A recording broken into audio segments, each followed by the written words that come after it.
Stones, piles, fistula, side effects operation లేకుండా శాశ్వత పరిష్కారం. Homeo care international. Welcome to Suman TV. నేను మీ నాగరాజ్ బైర్శెట్టిని. ఈరోజు ఈ ప్రోగ్రామ్ మనకు స్పాన్సర్ చేస్తుంది ఎకో తేజాస్ విద్యుత్ వాహనాల సంస్థ. అందరికీ తీర్పు చెప్పే పెద్దరాయుడు కుటుంబం ఈరోజు రచ్చకెక్కింది. ఎందుకు ఈ రచ్చ? ఆస్తుల కోసమేనా లేక ఇంకేమైనా ఉందా? కొడుకుపై తండ్రి ఫిర్యాదు, తండ్రిపై కొడుకు ఫిర్యాదు, ఇలా ఏంటి ఈ రచ్చ అన్న వివరాలు తెలుసుకోవడానికి పొలిటికల్ అనలిస్ట్ చంద్ర శ్రీనివాస్ గారు మనతో ఉన్నారు. ఆయన అడిగి వివరాలు తెలుసుకుంటాం. నమస్తే శ్రీనివాస్ గారు. నమస్కారం నాగరాజ్ గారు.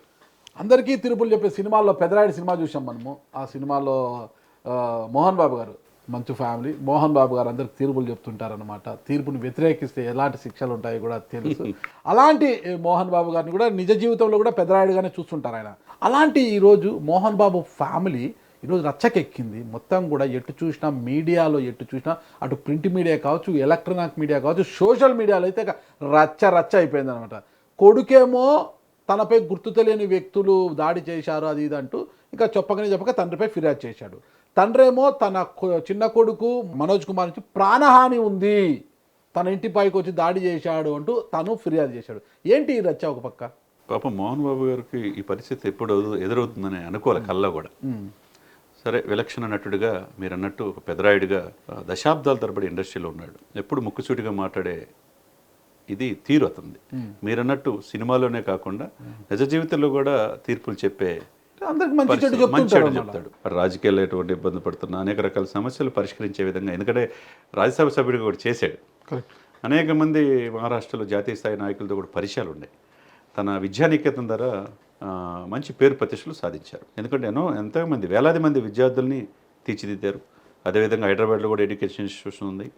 తర్వాత మీడియా 24 ప్రేమ్ ఒక మీడియా సమస్య కూడా ఆయనకు ఉన్నది. తన బిడ్డలు గొప్పగా ఉపరాష్ట్రపతి వెంకయ్యనాయుడు గారు కానించి సెంట్రల్ మినిస్టర్ అందరిని పిలిచి వార్షికోత్సవాలు చేస్తూ ఉంటారు తిరుపతిలో. అటువంటి పద్మశ్రీ అవార్డు గ్రహీత కూడా పద్మశ్రీ అవార్డు కూడా గ్రహీత. అటువంటి వ్యక్తి ఇప్పుడు చారిత్రాత్మకమైన సినిమా భక్త కన్నప్ప సినిమా తీస్తున్నారు. అది 100 కోట్లు ఖర్చు పెట్టి. ఈ సిచ్యువేషన్లో ఎందుకు ఈ విపత్కరమైన పరిస్థితి, ఈ అనుకోని పరిస్థితి, ఈ దుస్థితి అనేది చాలామంది మదిలో ఉన్నది. ఎందుకంటే అటువంటి వ్యక్తి ఆ విధంగా జీవించిన ఆ వ్యక్తికి ఈ వయసులో బిడ్డల నుంచి, తన కడుపును పుట్టిన బిడ్డ, తన కన్న కొడుకుల నుంచి ఇట్లా రావటం అనేది, ఎందుకంటే గతంలో కూడా జరిగింది, 2 నెలల క్రితం జరిగింది. విష్ణు వెళ్ళి మనోజ్ ఇంటికి వెళ్ళి కొడుతూ దాని మీద ఏదో సద్దుమణిగింది అనుకున్న ఈ సందర్భంలో మనోజ్ అదే మోహన్ బాబు గారి మొదటి భార్య సంతానము వాళ్ళిద్దరు, మంచు లక్ష్మి గారు, మంచు విష్ణు గారు. ఇప్పుడున్న ఆమె శ్రీమతి గారి సంతానం మంచు మనోజ్. ఈ పాయింట్ ఆఫ్ వ్యూలో కానీ అదే సమయంలో అంతా ఒకే బిడ్డలాగా చాలా చక్కగా ఉంటారు. ముఖ్యంగా ఈమె లక్ష్మి గారికి తమ్ముడు మనోజ్ అంటే ఎక్కువ ఇష్టం, బాగా ఇష్టం. ఎందుకంటే ఆమె ఒక వృత్తిరీత్యా కావచ్చు, వేరే ఏదైనా కానిచ్చు, ఆమె మహారాష్ట్రలో ముంబైలో స్థిరపడింది. ఈ ఇన్సిడెంట్ జరిగిన తర్వాత నిన్న మీరు అన్నట్టు నిన్న రెండోసారి ఇన్సిడెంట్, తన అరికాలు దెబ్బలని మెడవైపు భాగం కొంతమంది వచ్చి దాడి చేశారని పహాడీ షరీఫ్ పోలీస్ స్టేషన్లో ఆయన డైలీ 100కి ఫోన్ చేశాడు. తర్వాత ఏం జరిగిందో తెలియలా. ఇది రాజీ కుదర్చడానికి ఆమె ముంబై నుంచి వచ్చింది. వచ్చిన తర్వాత ఇవన్నీ అయ్యేటట్టు లేదన్న ఉద్దేశంతో గుడ్ బై హైదరాబాద్ అని చెప్పేసి ట్విట్టర్లో పెట్టేసి మళ్ళీ ఆమె రిటర్న్ వెళ్ళిపోయింది. ఈ సందర్భంలో ఊహించిన ఈ పరిణామాల్లో సాయంత్రం 3:30-4 ఈవినింగ్ కల్లా ఈయనపోయి కంప్లైంట్ ఇచ్చాడు. ఎవరు? కొడుకు మనోజ్, నా మీద దాడి జరిగింది, 10 మంది కలిసి వచ్చి దాడి చేశారు, దాని వెనక మా నాన్నగారి హస్తం ఉందన్న ఉద్దేశంతోనే చెప్పాడు. దుబాయ్లో ఉన్న మంచు విష్ణు గారు హైదరాబాద్కి వచ్చి 100 మంది బౌన్సర్లతో మనోజ్ ఇంటిని చుట్టుముట్టారనేది కూడా నిన్నంత అన్నారు. కానీ ఆయన రాలా, ఇంకా ఆయన వచ్చాడన్నారు కానీ ఇంకా దుబాయ్ నుంచి రాలా. అక్కడ బౌన్సర్లు పెట్టారన్నారు.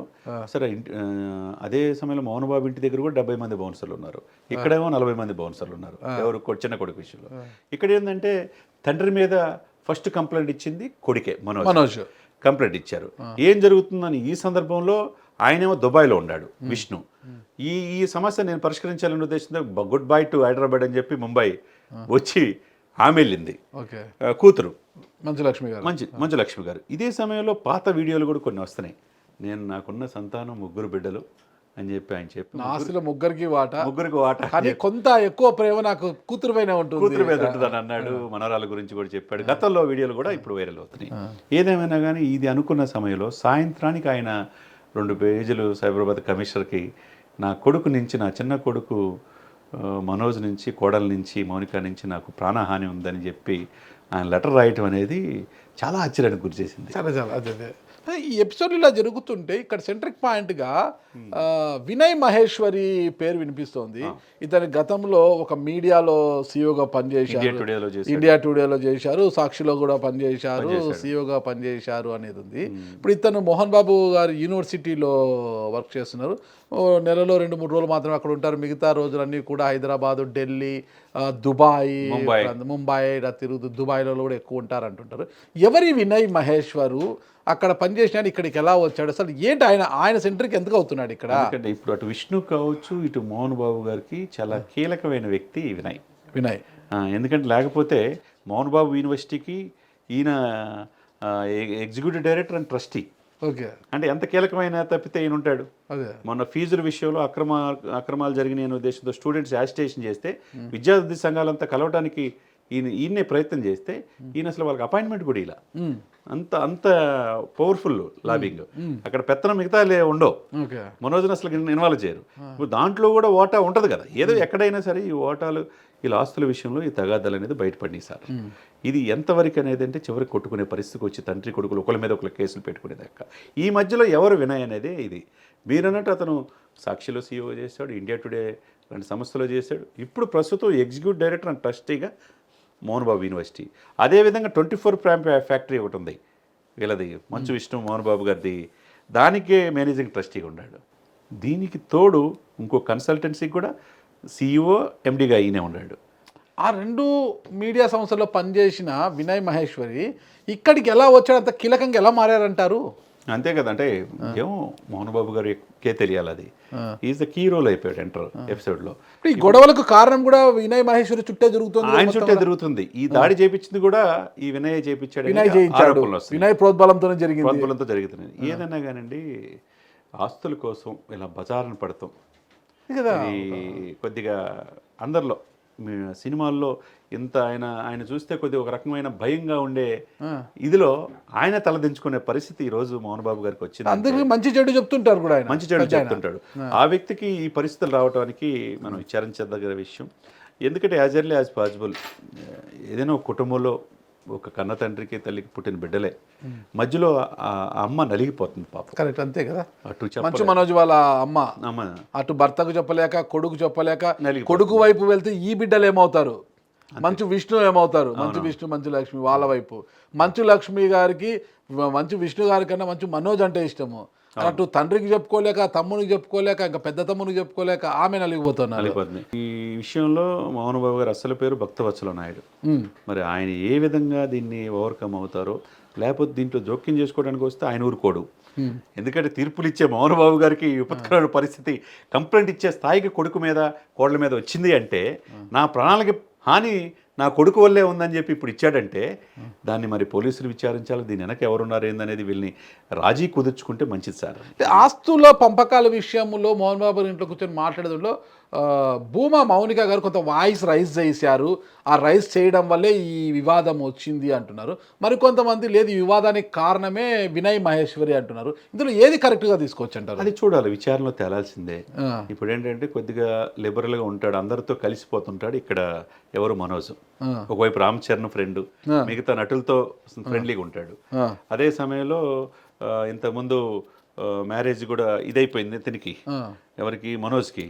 ఇప్పుడు అనుకోకుండా ఈమెకి కూడా సెకండ్ మ్యారేజే, మౌనికకి ఒక బిడ్డ ఉన్నాడు. ఆ బిడ్డను కూడా తన బిడ్డలాగా చూసుకుంటా ఉన్నాడు. మనం కూతురు ఆ పెళ్లి విషయంలో కూడా మోహన్ బాబు వివరించినట్టుగా తెలిసింది. ఏదైనా కానీ సరే అయిపోయింది.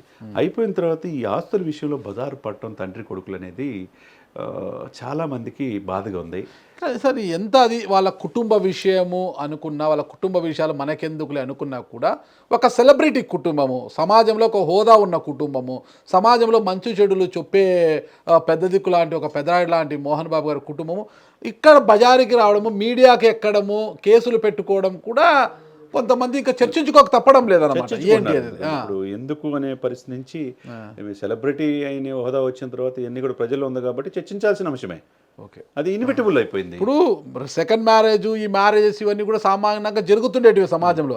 కానీ ఇక్కడ ఏంటి, మంచు వినోజు మోహన్ బాబు గారు కుమారుడు కావడము, భూమా మౌనికారెడ్డి కూడా, భూమా నాగిరెడ్డి గారు, భూమా శోభా నాగిరెడ్డి గారు, భూమా నాగిరెడ్డి గారు కుమార్తె, రెండవ కుమార్తె. అంత పెద్ద కుటుంబాల నుంచి జరగడం వల్లనే ఆ మ్యారేజ్ కూడా కొంత వివాదాలకు దారితీసింది. అంటే మోహన్ బాబు గారు ఒప్పుకోకపోవడం, ఇదంతా కూడా మన సామాన్యులలో అయితే కామన్ జరిగిపోయేది. ఏది జరిగినా కూడా అందరి దృష్టి ఉంటుంది కదా, అందరి దృష్టిలోకి వస్తుంది అనమాట. మరి ఎందుకు ఈ అటెన్షన్ని ఇది తప్పించలేకపోతున్నారంటారు? అదే కదా, ఇప్పుడు ఎంత పెద్ద పరిస్థితి ఉన్నా కానీ, ఎంత పెద్దవాళ్ళు ఉన్నా కానీ, ఒక్కొక్కసారి అలా విధి అలానే ఉంటుంది. ఓకే. ఉన్న కుటుంబంలోనే ఇలా బయట వాళ్ళు కాదు, ఇక్కడ ఉన్న కుటుంబంలోనే ఎట్లా రచ్చకెక్కటం, పోలీస్ స్టేషన్కి వెళ్తాం, ఆయనేమో దెబ్బ తగిలి, మెడ మీద దెబ్బ తగిలి, కాలంతా నడవలేని పరిస్థితిలో పోయి అక్కడ టెస్టులు చేయించుకోవటం, ఇవన్నీ పరిణామాలు చూస్తూ ఉంటే దీన్ని ఏ విధంగా ఎక్కడ స్టాప్ అయ్యిద్దో తెలియట్లా. ఒకవేళ దాసనారాయణరావు గారు ఉంటే గనక ఇద్దరిని పిలిచి రే రా అని చెప్పేసి స్వతంత్రం ఆయనకు ఉంది, ఆయన స్వతంత్రం దండించే హక్కు ఉంది. కానీ అటువంటి పెద్దలు లేరు. ఈయన ఎవరి మాట వినడు మోహన్ బాబు గారు సహజంగా. ఎందుకంటే ఒక పెద్ద రాయుడుగా ఆ తీర్పులు ఇచ్చే మోహన్ బాబు గారికి ఈ పరిస్థితి వచ్చింది. ఈ పరిస్థితిని దాటి రావాలంటే ఎవరున్నారు? ఇప్పుడు మురళీమోహన్ గారు లాంటి వాళ్ళు, లేకపోతే ఇంకెవరు, చంద్రబాబు మాట వింటారంటారా? ఏమో తెలియదు. మొన్న ఈ మధ్య ఆయన ప్రాణమిత్రుడు, సన్నిహితుడు, హితుడు ఆయన రజనీకాంత్ గారు ఏమన్నా చెప్పాలేమో. ఏమో మరి రజనీకాంత్ గారు ఉన్నారు. ఇకపోతే మొన్న ఈ మధ్య చంద్రబాబు నాయుడు గారిని, లోకేష్ గారిని కూడా కలిసి వచ్చారు విష్ణు మోహన్ బాబు, ఏదో చెక్ కూడా ఇచ్చినట్టున్నారు. సరే, ఏదైనా కానీ ఈ పరిస్థితుల్ని సద్దుమనగాలని ఇండస్ట్రీలో ఇటువంటి చాలా ఇన్సిడెంట్స్ మనం చూసాం. ఫైనల్ కంటే మంచు మనోజు భూమా మౌనికారెడ్డిని పెళ్లి చేసుకున్న తర్వాతే వివాదాలకు కారణం అవుతుంది అనుకోవచ్చా? అంటే భూమా మౌనికారెడ్డి ఆస్తుల కోసము మంచు మనోజుని ఏమన్నా ఒత్తిడి చేస్తూ ఆస్తుల పంపకాల కోసం ఏమన్నా ఇలాంటి వివాదాలకు దారితీస్తుందా? లేదంటే మంచు మనోజు ఒక స్టెప్పుని తీసి వినయ్ కొద్దిగా అక్కడ రెచ్చగొట్టి, ఏంటి అతనేంది అడగడము, ఆ అమ్మాయిని పెళ్లి చేసుకున్నాడు కదా, అతను ఆస్తుల పంపకాడింది, ఇలా ఉపేక్షించకూడదని వినయ్ మహేశ్వరి వెనకుండి ఏమన్నా ఇలాంటి చేయడం వల్ల జరుగుతున్న గొడవలు అనుకోవచ్చా? ఇక్కడ ఒకటే సార్, తండ్రి కొడుకులు కూతురు వీళ్ళ మధ్య క్లారిటీ ఉండాలి. మధ్యలో మిడిల్ మ్యాన్ని ఎంటర్ చేయకూడదు. కరెక్ట్. ఏదన్నా ఉన్నా కానీ ఇక్కడే 4 గోడల మధ్య పరిష్కరించుకుంటే ఈ సమస్య ఉండదు. ఎప్పుడైతే థర్డ్ పర్సన్ ఎంటర్ అయ్యాడో ఇది అవకాశం ఇచ్చినట్టు ఉంటుంది. కాబట్టి ఇప్పుడు ఆస్తులు ముఖ్యం కాదు, రిలేషన్స్ ముఖ్యం. అంతే. డబ్బులు ఏం తీసుకెళ్తాం సార్? బంధాలు, బంధుత్వాలు ఇవన్నీ ముఖ్యం. ఆప్యాయత, అనురాగాలు, ఉమ్మడి కుటుంబం, బ్లడ్ రిలేషన్ కంటే రక్త సంబంధికుల కంటే ఇది గొప్పది కాదు. మౌనిక ఏం చేసింది అనేది కదా. మౌనిక చెప్పినంత మాత్రం మనోజ్ ఏమని చిన్నపిల్లడా? తన అన్న అని తెలుసు కదా, తన నాన్నగారు అని తెలుసు కదా, తనకి ఏ వ్యాపారాలు ఉన్నాయి, ఎడ్యుకేషన్ ఇన్స్టిట్యూషన్ తెలుసు కదా, అంతే కదా. భార్య మీద ఇష్టంతో, అతి ప్రేమతో మనోజ్ గారు ఏమైనా అడిగారేమో.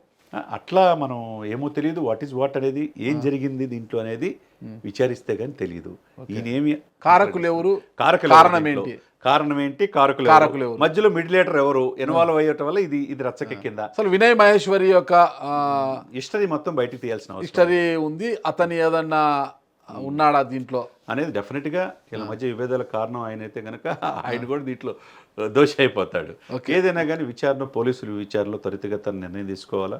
పోలీసులు ఈ కేసులు కూడా తండ్రిగా ఆయన విరమించుకోవాలా, కొడుగ్గా ఈయన కూడా విరమించుకోవాల్సిన బాధ్యత ఉన్నదన్నమాట. ఏదన్నా ఉంటే 4 వాల్స్ మధ్య కూర్చొని మీరు చెప్పినట్లు మురళీమోహన్ గారు లాంటి ఒక పెద్ద మనుషుల ద్వారా ఏదన్నా సంప్రదింపులు చేసుకొని ముగించుకుంటే ఇక మంచు ఫ్యామిలీకి అంతా మంచి జరుగుతుందని కోరుకుంటాం. ఇక చారిత్రాత్మక సినిమా భక్త కన్నప్ప ఒకటి తీశారు సార్, కోట్లకు ఖర్చు పెట్టి, దాదాపు 100 కోట్లు ఖర్చు పెట్టే సినిమా తీశారు. దాంట్లో మంచు విష్ణు గారు తన 2 కుమార్తెలను కూడా ఇంట్రడ్యూస్ చేస్తున్నారు కదా, కుమారుడు ఉన్నాడు, చారిత్రాత్మక సినిమా తీస్తున్నారు. ఈ సిచ్యువేషన్స్ లో ఇవన్నీ పరిణామాలు రావడం అనేది కొద్దిగా విచారించదగ్గ విషయం. ఏదైనా 4 గోడల మధ్య మీరు అన్నట్టు ఇది సాల్వ్ చేసుకుంటారని, సాల్వ్ అవ్వాలని మనం మనస్ఫూర్తి కోరుకుంటాం. చూద్దాం, మనం కూడా అదే ఆశిద్దాం. ఎందుకంటే మంచి ఫ్యామిలీకి అంతా మంచి జరగాలి. ఇక త్వరలోని ఈ సమస్యలన్నీ సర్దుమణిగిపోయి భక్త కన్నప్ప మంచి హిట్ కొట్టాలంటూ మనం కోరుకుంటామండి. థ్యాంక్ యూ శ్రీనివాస్ గారు, నమస్తే.